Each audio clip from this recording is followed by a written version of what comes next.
welcome to Arvada Adventist Church. I hope that so far God is blessing your presence here and your experience here. The series that I'm talking about this week is about America in prophecy. It is about the things that are going to happen in our lifetime, the things that are already taking place all over the world and in this country too. And this is the country that has always boasted of personal freedoms. And you are free to do as you please. I remember when I came to the United States back in '75 as a 16-year-old boy, you could go to the O'Hare Airport, buy a ticket for cash, and fly to L.A. Nobody was going to check your driver's license or anything like that, you know. It was the different time. It was the different days. And then things began to change, and I believe personally that personal freedoms have been eroding, not just in the United States, but all over the world. And my personal opinion is that to the large degree, it is the big corporations of the world and businesses and companies that are just collecting data, personal data of everybody, so that they could sell more stuff and that the stock market could go up and they would have big profits. And I don't know why. Somebody said in our class, I think it was Tom, that said that Michael Jackson made over $1 billion in his lifetime in earnings, in profits, in his money. He made it. And when he died, obviously, he couldn't take a penny of it with him. So I think as human beings, we tend to sometimes focus too much on things that are not permanent, on things that are going to stay on this earth. When Jesus comes and when it's all said and done, there are things that are going to stay on this planet, and there are things that are going to go up to heaven with Jesus, you know. And all of the money and all of the profits and all of the stock markets and all of the buildings and all of the properties and all of the riches and all of the yachts and Ferraris and billion-dollar, million-dollar homes, that's all going to stay here. None of it is going up, you know. And it seems that those things are the most important things, not just to the big corporations, but also to the average person today in the world. So on one hand, you know, we have billions of dollars being traded on the stock market. We have a group of people here in the United States, these are some of the richest people in the world, who for fun drive East Coast to West Coast in two and three and $500,000 cars. They have this race, you know, where they are going from one end of the country to the other, and they are stopping by at the best 7, 8, 10 star, I don't know how many stars can a hotel have, you know, and they're just having fun, you know. And on the other hand, you have people who are in America today who don't have enough food to eat. And in this country today, the poverty is growing like never before, you know, and we are not the country anymore that is the most prosperous country in the world. We may be the most powerful country in the world and the strongest country in the world, and we may have the best and the biggest military, but in terms of income, in terms of jobs, in terms of Norway is number one in terms of the quality of life, and in terms of how much money individual person makes. I think the average over there is over $50,000 a year, and that's the best in the world. I think United States comes in at the 7th or 8th or whatever. So things are changing. Last week, I hope that we have learned two things, and one of those points that I made last week was that we are not citizens only of America. You know, we are the citizens of heaven first, and then we are the citizens of whatever country we are from, whether it's United States or wherever else you may be a citizen of. But we are the citizens of heaven first. We are the citizens, Christians are the citizens of God's kingdom, number one. And until you get that into your head, and until you digest it, and until you internalize it, and until that concept becomes a part of you, you are constantly going to be tossed about by different political parties, by different political views, by different, you know, one person says this, another person says this, conservative, liberal, all of that stuff, you know. You're constantly torn, you're constantly bothered, you're constantly upset over what somebody over there in the government or on TV is doing. And when you realize that you are a part of the God's kingdom first, then you can look at everything else that's happening around you. from a different vantage point. And you can look at the planet, you can look at our country, you can look at our politics the way God looks at it, from above. And you can then understand few basic concepts and principles. Number one being, we are all brothers and sisters. To God, there is no difference whether you're a Spanish or Anglo or Chinese or black or whatever. It doesn't matter. God doesn't see that. All he sees is people, human beings that he has created. And you begin to look at the world from a different perspective once you realize that you are citizens of God's kingdom first. And the second point that I wanted to teach last week, and I hope that you have remembered, was this. We as Christians should not support any government or any religious authority unconditionally. Not even our own government. Not unconditionally. You know, we should support it, we should serve it, we should pay our taxes, we should do whatever it takes to make our country prosperous and to make our country free and to make our country good for people to live in. We should do all of those things.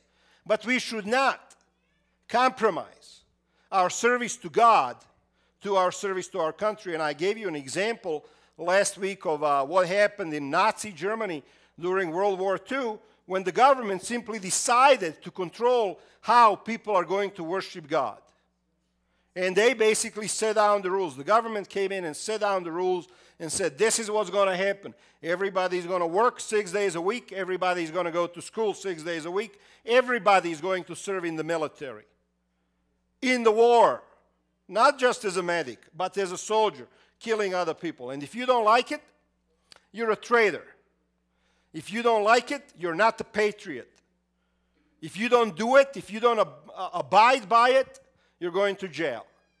And then as a Christian, what do you do if your Christianity and your understanding of the Bible calls you to serve God in a way that clashes with what the people in authority are telling you to do? What do you do at that point? Do you compromise, or what do you do? And we have seen that in the past, many Christians have compromised. Have compromised. Why? Because they don't want to go to jail. They don't want to be killed. They don't want to lose their jobs. They don't want to lose their income. They don't want to be kicked out of their apartment. They don't want to go through tough, troubled times, so they compromise. So when I preach this message here today, it is not my intention to, even though it sounds like it, it is not my intention to scare people. It is not my intention to preach doom and gloom. It is my intention to simply get us to think about the realities of this world and this life around us, and how are we going to respond as Christians and react to those realities that are taking place right now in our country, right here in America. You know, and I'm also here to say at the end of this sermon, do not fear, because Jesus is with you no matter what. Back in 1973, I had a cousin, and my cousin was a young man. He was 17 years old, and this the country was Yugoslavia. It was formed of 6 different republics, and it was governed by a communist ruler. His name was Tito, Josip Broz Tito, and he put that country together. You know, after World War II, Yugoslavia was in a war with Nazis, and, you know, with the help of Russians and Americans, we gained our independence, and it became a communist country. And this guy was in charge. He was a dictator. He was a communist dictator. He was better than Yugoslavia had more freedoms than, for example, East Germany or some of those other countries, but it was still a communist country. And you couldn't do whatever you wanted to do, and you couldn't say whatever you wanted to say. And people from the region where I was born, Croatia, many of them, they did not like being a part of this country.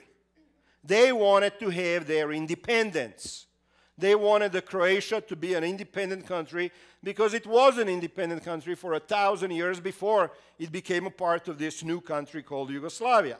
And you had other republics also as a part, other states, we could call them states like we do here in the United States, who wanted their independence. So these people, they were labeled nationalists because they wanted to separate from the country. And when the government would talk about these people on TV, they would usually call them something such as traitors. These people, they are not supporting the unity of all of these states. These people, they are going to cause our country to fall apart. These people, they are what's wrong with our country. They are rotting the country from the inside out. And these people are a threat to our national security. They are a threat to our freedoms. They are a threat to our independence. That's what these people were saying. That's what the government was saying. You couldn't say what you taught in that particular system. If you went outside into a bar or into a restaurant or into a public place and you spoke against the preeminent dictator that we had, you would be visited by police within the 24 hours.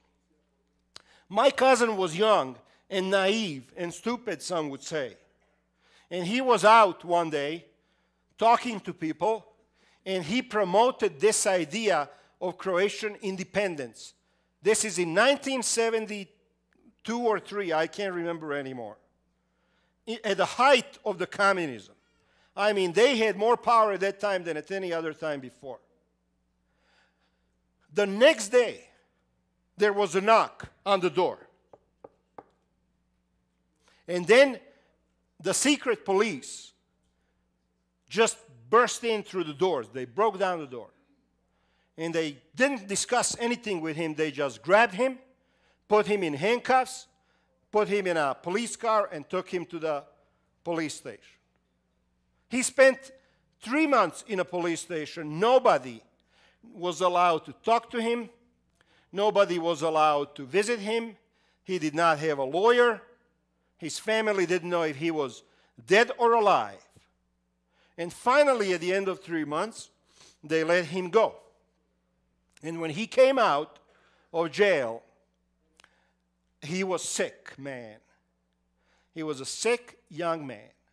Because during those 3 months, he received so many beatings that his liver and his kidneys were just shot. I mean, he received beatings with sticks, and these beatings would go on day in and day out until they have completely destroyed his innards in his body. And he lived for something like 6 months, and then he died. And that was a normal, natural occurrence in the country where I come from. And that was a normal, natural occurrence in any other country that had dictators, whether it was communist dictators or whether it was these guys, who come into the power and they ruled, You're nodding your head over there. You're probably thinking about Marcos in the Philippines, and we had them in Indonesia, and we have them all over the Africa. We have one of them who just went back to Haiti, and he was one of the most brutal rulers that Haiti had, and now he's over there going back to Haiti telling people how he comes to help, and as a result of his rule, thousands of people died when he was the dictator of Haiti, But 25 years later, who remembers? So the guy's probably going to do some more damage over there. But this is something that happens out there. And we read about it in this country. And we then stand up and we look at our flag and we say, we are free. It doesn't happen here. It happens over there somewhere. I'm reading an article now. It is America's new reality, security and surveillance. From intense scrutiny at airports to expanded government authority to track internet use, federal agents now watch American citizens more closely than ever, reports CBS News correspondent John Blackstone. By the way, everything that I'm sharing with you today is on the internet. Such scrutiny seemed over the line to retired phone company worker Barry Reingold after the FBI got interested in remarks Reingold made at his health club. After loudly criticizing the war in Afghanistan, Reingold had some unexpected visitors a few days later. I said, who's there? And they said, it's the FBI, said Reingold, age 60. Reingold says the two agents wanted to know more about his locker room outburst. Someone reported to us that you've been talking about what happened on 9/11 and terrorism and oil and Afghanistan, Reingold said the agents told him.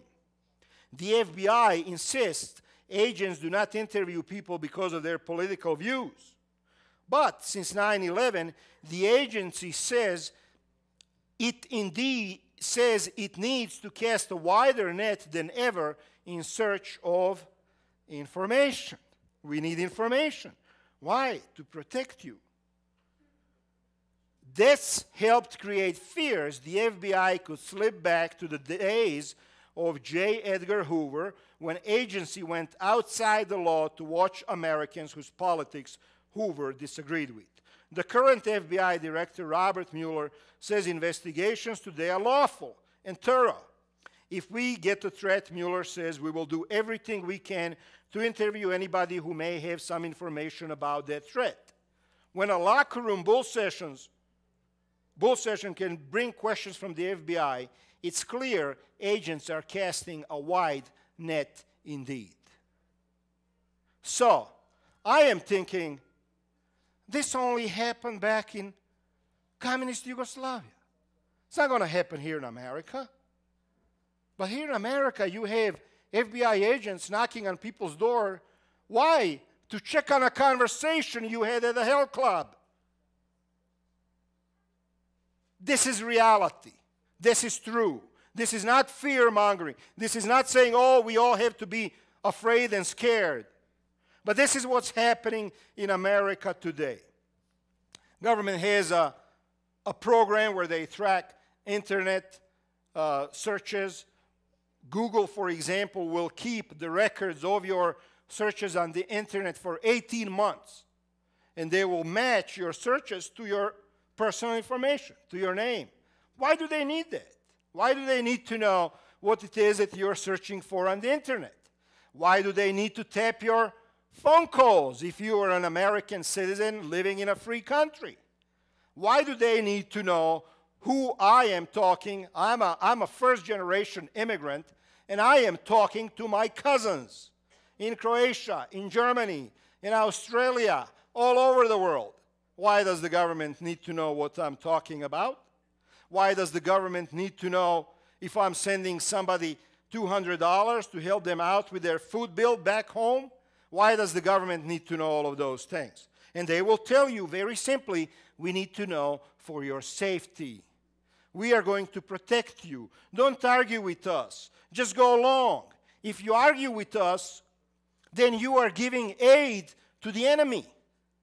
You're giving aid to those people who don't like us. So just be quiet, do your thing, we are going to do our thing, and everything is going to be okay. Genesis 1:27.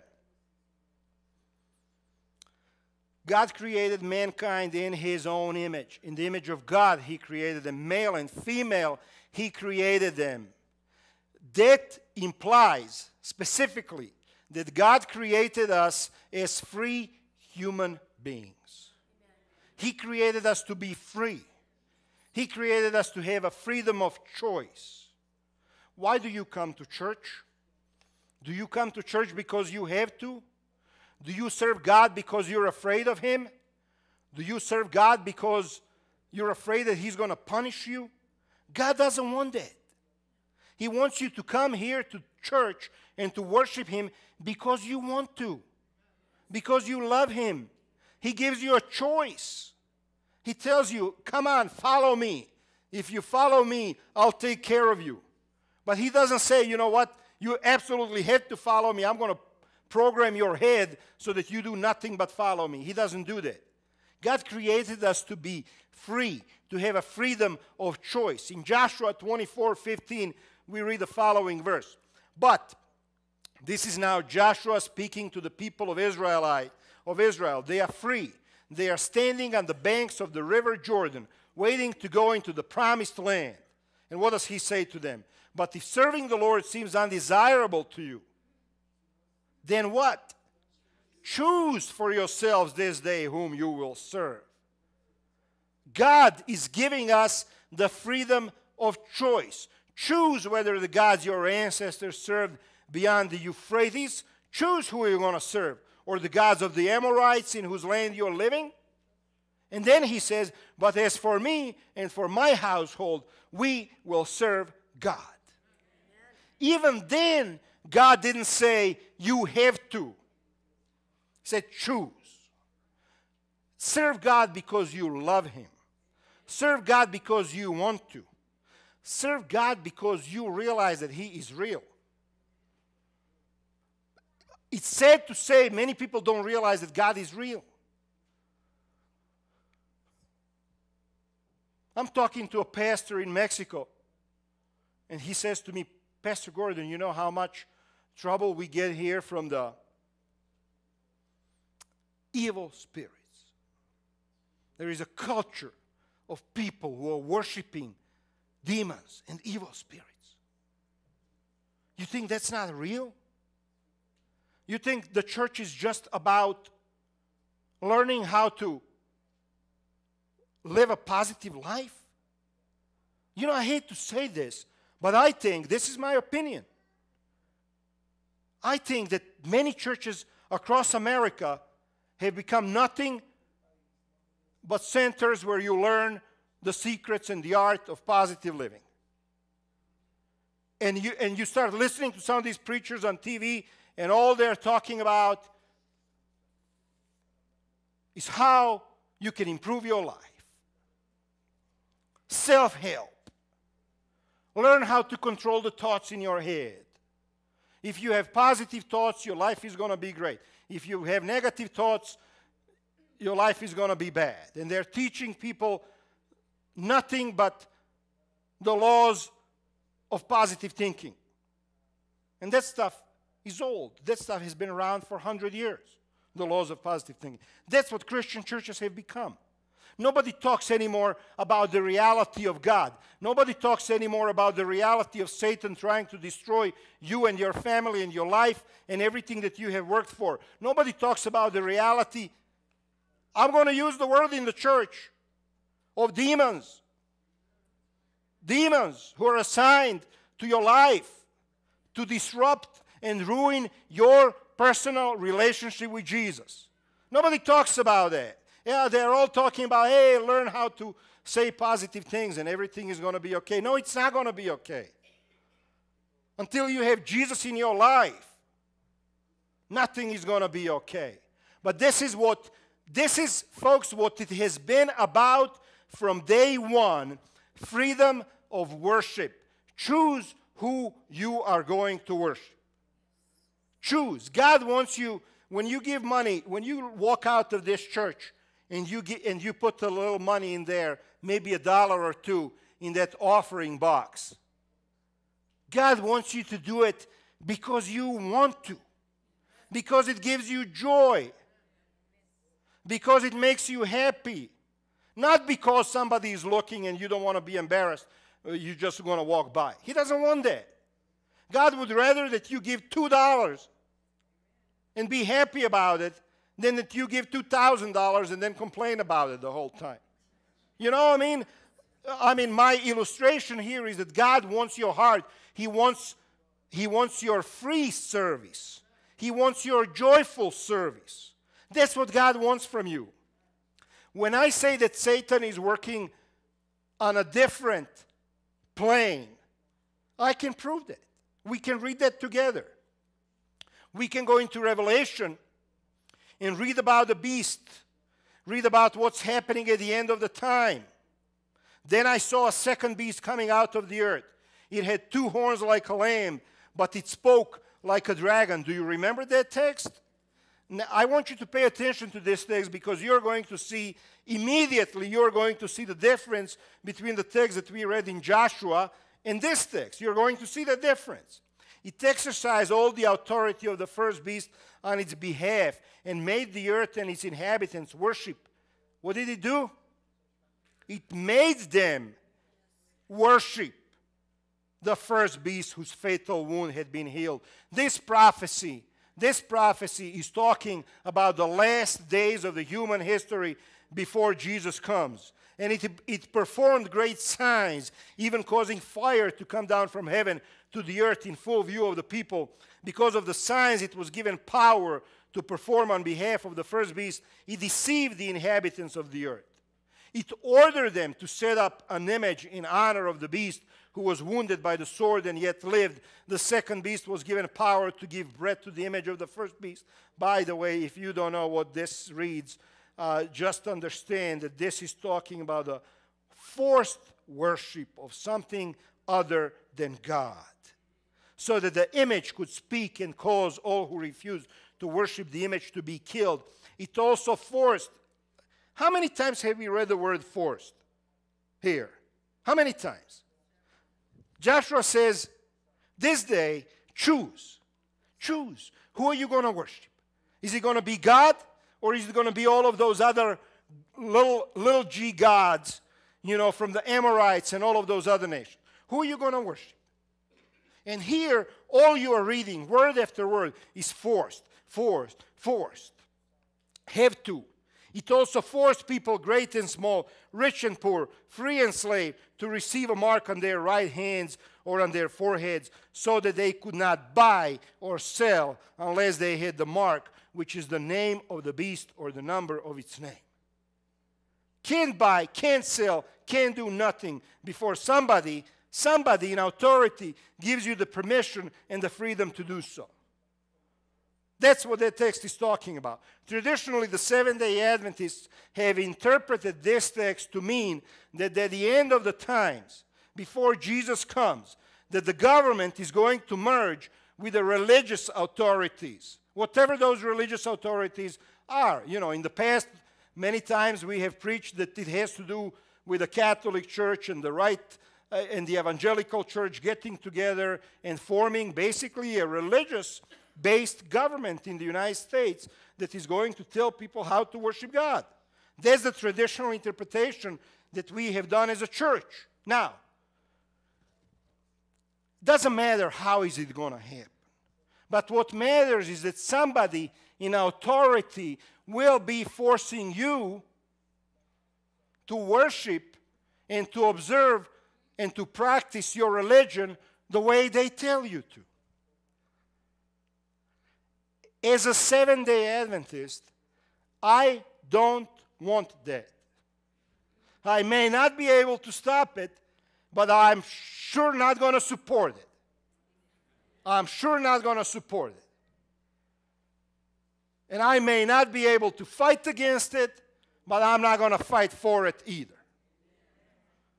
And this is what's happening.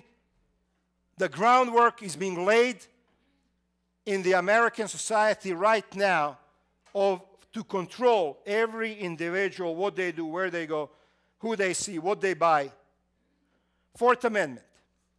The right of the people to be secure in their persons, houses, papers, and effects against unreasonable searches and seizures shall not be violated, and no warrants shall issue but upon probable cause supported by oath or affirmation, and particularly describing the place to be searched and the persons or things to be seized. And then the explanation. The United States Supreme Court has consistently found that surveillance is comparable to a search, and that it therefore ordinarily requires the subject's consent or a valid warrant. And then, unfortunately, our executive branch doesn't always pay attention to what the United States Supreme Court says. I want to make a point on this last thing. We have had in this government, in this country, we have had in power Republicans. And then we have had in power Democrats. And they just rotate. One group comes in after another, and they switch over and over and over. And right now we have a Democratic president, a liberal Democrat in the White House. President Obama, a liberal Democrat in the White House. Patriot Act.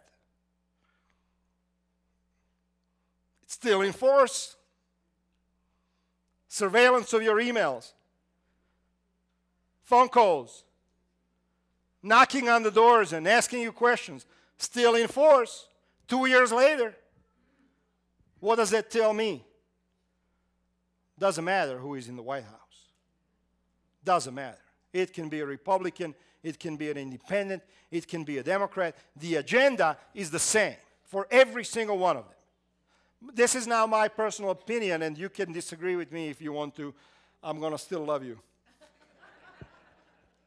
But my personal opinion is that all of that other stuff, conservative, liberal, gay marriage, abortions, all of that is a bone that is thrown to the people to fight over, while at the same time we are neglecting and we are ignoring the larger reality that is taking place around us.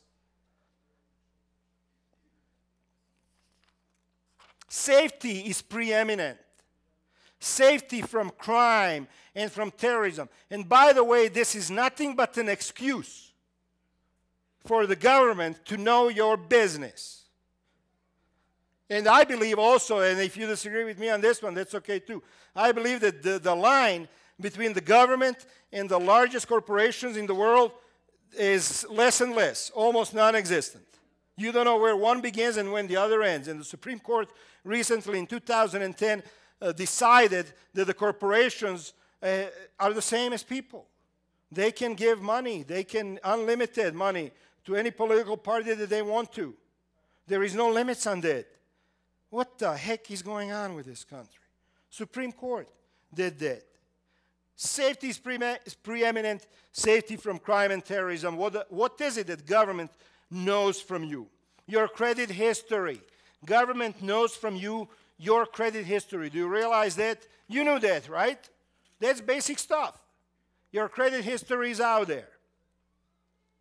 Almost everything about your use of credit, including amounts borrowed, credit lines, open and closed accounts, application inquiries, and how well you've honored your obligation on mortgages, credit cards, car loans, and other types of credit, bankruptcies, foreclosures, everything. I don't want to read this. This is a ton of paper here to read. I can give you a link, and you can go read it yourself. I went recently, last year, I decided to take, I got an email that I can get my free credit report. And I got my free credit report and I looked at it. It showed me the bills that I didn't pay when I was a college student. That was 25 years ago. 90 days late. I'm like thinking, that was 25 years ago. I owed $500 and it was 90, the payment was 90 days late, and it's still in the system. Everything about you is in that system. Try and go get a loan or something and you will see how much they know about you. Your insurance claims. Reports offered by Choice Point, a data broker in Georgia, are based on claims information reported by insurers to the Comprehensive Loss Underwriting Exchange. Both companies reveal information about you and your automobile and homeowners insurance loss claims filed with reporting carriers over the past 3 to 7 years. And the insurance companies, they use this information to decide whether or not and how to insure you. If you have claimed in the past something, they're going to jack it up. Who was telling me? Jim, you were telling me that your insurance rate went up because of the medical condition that you have just had not too long ago. Your health history, reports about your health history. What is in there? Information significant to your health or longevity is reported to the MIB database in coded form. It includes medical conditions that you reported on insurance applications for individual coverage and test results from medical underwriting exams. Potentially hazardous hobbies and driving records may also be there. Your actual medical records are not reported.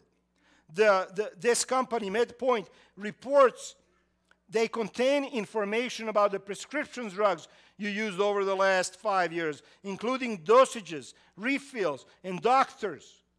And how is this used? It is used when you apply for any kind of a health insurance. Everything is known about you. Your checking account reports. What is in your checking? Overdrawn accounts. When did you have a checking account? When did you close it? Which bank?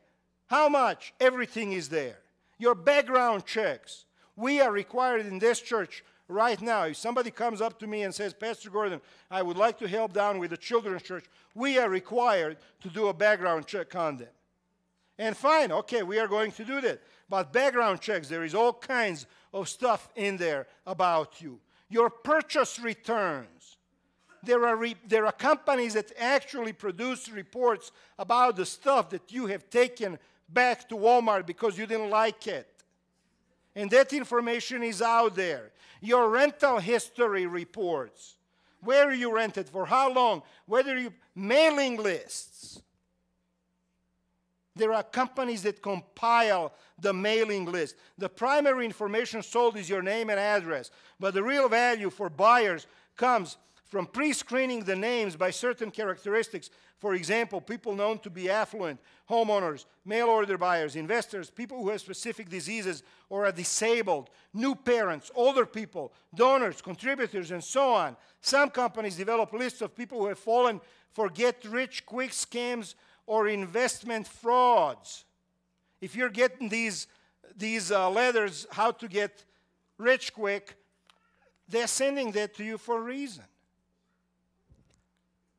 If every time you open your email, you get an advertisement from Cadillac, it's there for a reason.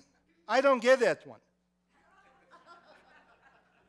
Look at my income and they say, we are wasting our time advertising a Cadillac to that guy. Let him, but I get the Hyundai ones, you know what I mean? But all of this information is out there. That's what government knows about you. And this is everything that I just mentioned. That's all the legal stuff. That's all the stuff that we already know about. The new stuff that's coming out, there is a chip that is called RFID chip. This chip, have you heard about it? Walmart is a huge proponent of this chip. They want to put that chip into every product that exists. You go over there and you buy a jacket, they put the little chip in there. You can't even see it. It's the size of a pinhead. You don't know that it is in there. You take this jacket, you take it to your home. That chip is going to tell them what your address is. You put that chip into your car tires, they put that chip into any kind of other product, you can be tracked anywhere, anytime for the rest of your life. You cannot hide. That's what's going on today in America. All products that you buy. It says there, Cleveland garbage. There was an article that I just read that the city of Cleveland wants to put these RFID chips into the trash cans of homeowners. And those chips are going to be able to detect whether or not the homeowner is recycling. And if you're not recycling, the city employee is going to come to your house and give you a $100 fine. They're going to know what's in your garbage.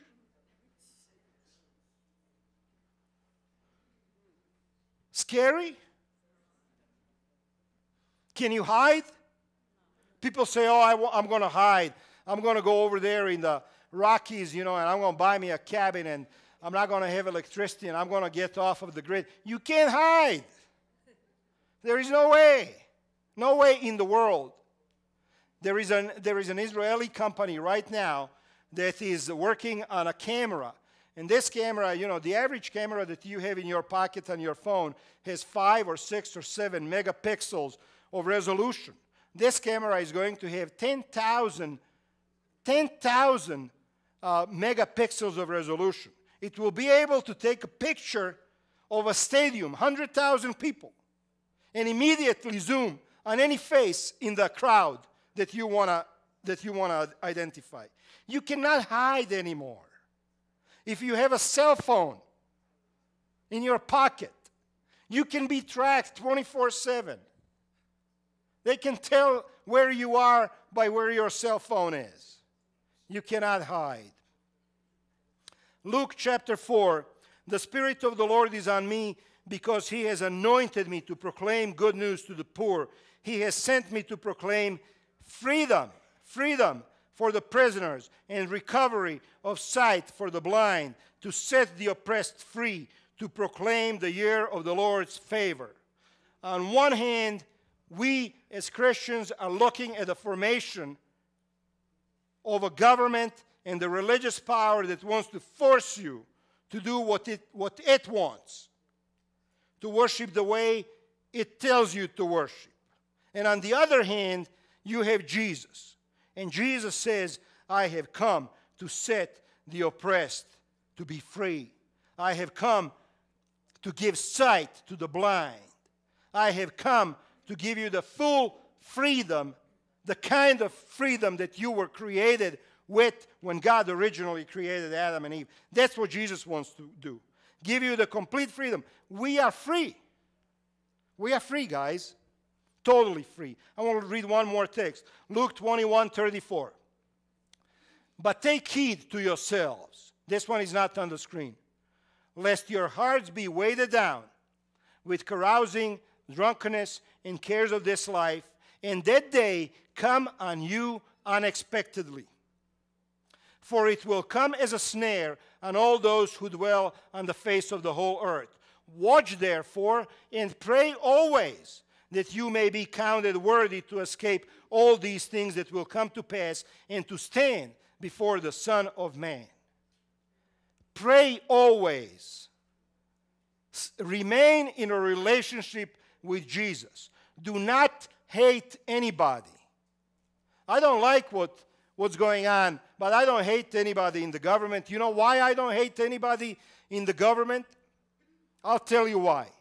Because when Jesus was hanging on the cross, what did He say?